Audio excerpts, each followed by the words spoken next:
Amigos de la vida, una vez más, psicoanálisis, respuesta necesaria. Freud número 5 con la verdad histórica, siguiendo el retorno de lo reprimido anteriormente. Bien, esto es muy interesante porque todo el interesado en saber sobre estos escritos de judaísmo y antisemitismo y los análisis freudianos puede buscar número 1, 2, 3, 4, 5 y creo que llegaremos a unos cuantos más. Pues bien, vamos a comenzar ahora con la verdad histórica. Dice Freud, este es un escrito de él: hemos emprendido todas estas excursiones psicológicas a fin de comprender mejor el hecho de que la religión de Moisés solo llegara a ejercer su influencia sobre el pueblo judío una vez que se hubo convertido en una tradición. Con todo, quizás no hayamos alcanzado así más que una mera probabilidad. Aceptemos, no obstante, que hubiésemos establecido una demostración rotunda. Aún así, subsistiría la impresión de que solo cumplimos el aspecto cualitativo, pero no el cuantitativo del problema. Todo lo que está relacionado con el origen de una religión, y seguramente también con el de la judía, posee algo grandioso que no ha sido captado por nuestras precedentes explicaciones.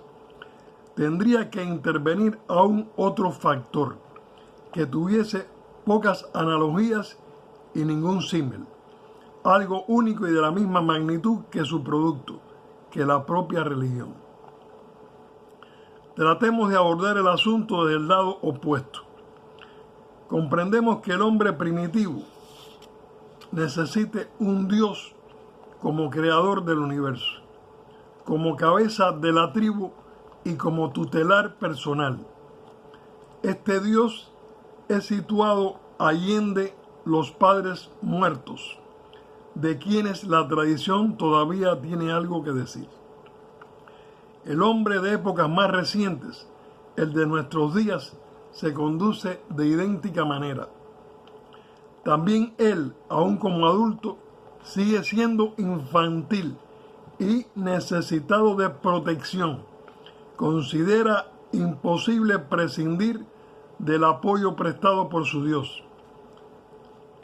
Todo esto es incontestable, pero no es tan fácil comprender por qué solo ha de existir un Dios único, por qué el progreso del enoteísmo al monoteísmo tiene precisamente tan inmensa importancia. Como ya hemos explicado, el creyente participa sin duda en la grandeza de su Dios. Y cuanto más grandioso sea éste, tanto más segura será la protección que pueda dispensarle. Pero el poderío de un Dios no presupone necesariamente su singularidad.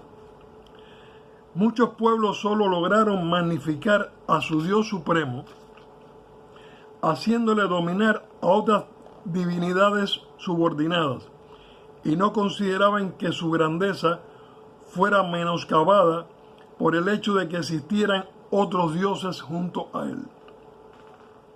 Además, al universalizarse el Dios único y al preocuparse de todos los pueblos, de todos los países, se debía sacrificar necesariamente una parte de la íntima relación mantenida con él.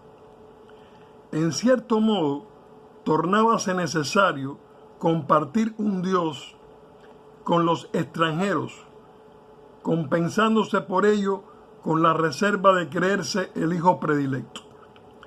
Aún podría aducir que la concepción del Dios único implica en sí misma un progreso hacia la espiritualidad, pero no es posible estimar tan alto la importancia de este factor. Los creyentes piadosos conocen, sin embargo, una manera de colmar esta evidente laguna de nuestra motivación. En efecto, nos dicen que la idea de un Dios único habría ejercido tan abrumador efecto sobre la humanidad simplemente porque sería una parte de la verdad eterna de una verdad que, oculta durante largo tiempo, manifestóse por fin y necesariamente hubo que asumir entonces una influencia arrolladora. Debemos admitir que por fin se nos presenta un elemento de magnitud adecuada a la del tema tratado, tanto como a la del efecto ejercido. También nosotros quisiéramos adoptar esta solución, mas tropezamos con una reserva. El argumento religioso se funda en una premisa optimista e idealista. En general, el intelecto humano no ha demostrado tener una intuición muy fina para la verdad, ni la mente humana ha mostrado una particular tendencia a aceptarla.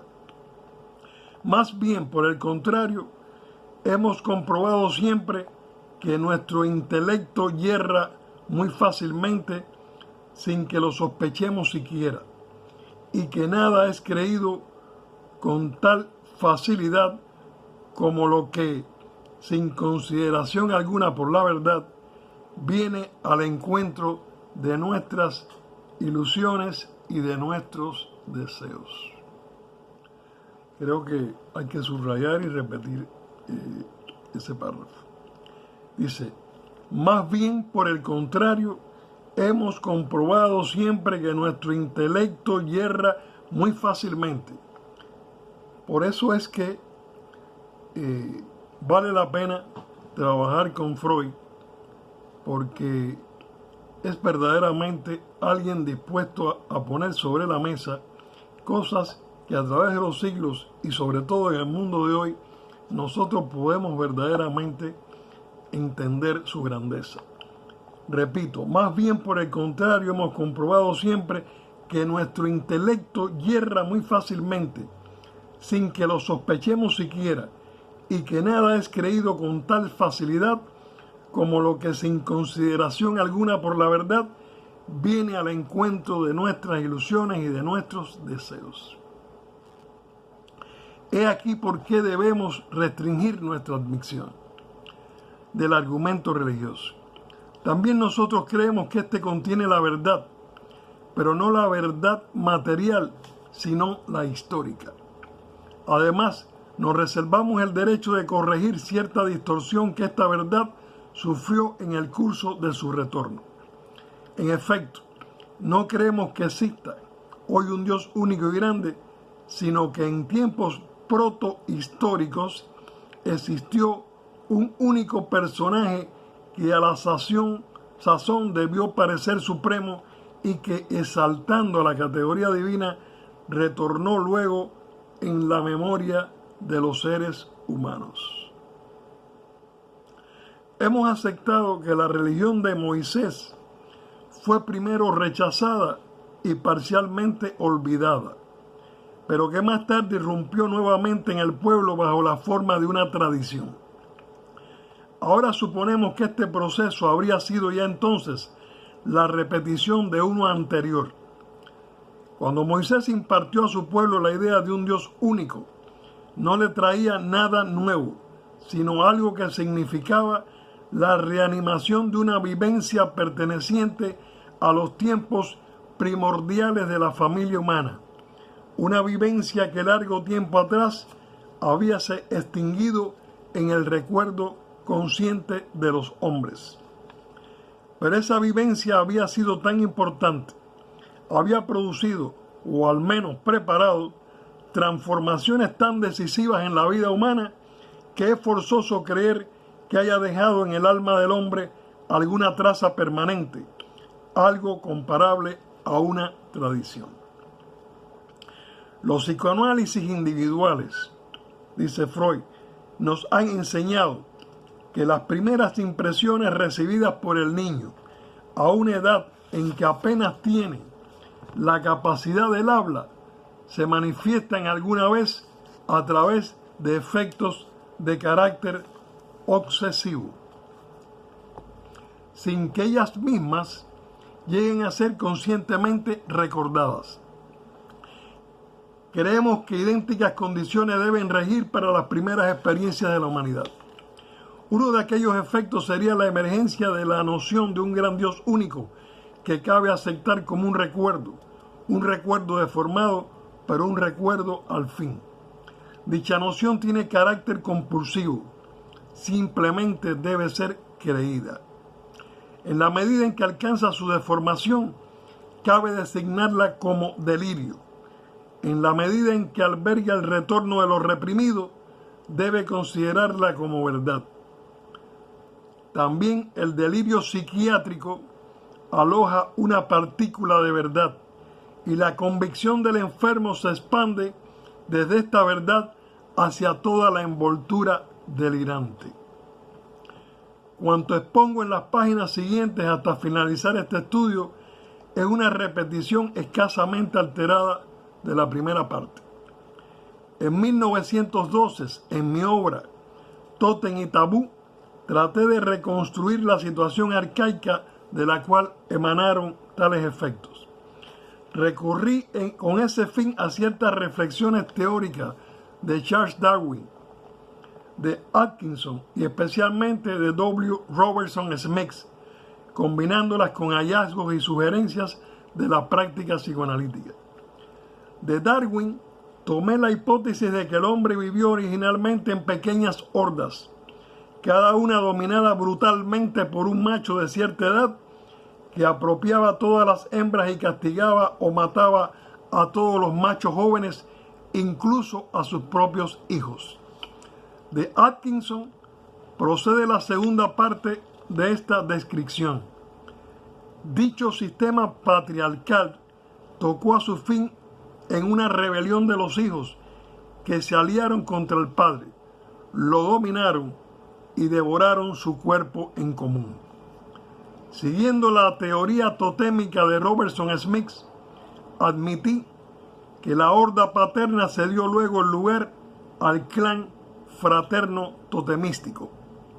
Para poder vivir unidos en paz, los hermanos victoriosos renunciaron a las mujeres, a las mismas por las cuales habían muerto al padre, y aceptaron someterse a la exogamia. El poder del padre estaba destruido. La familia se organizó de acuerdo con el sistema matriarcal. Bien, la actitud afectiva ambivalente de los hijos hacia el padre se mantuvo en vigencia durante toda la evolución ulterior.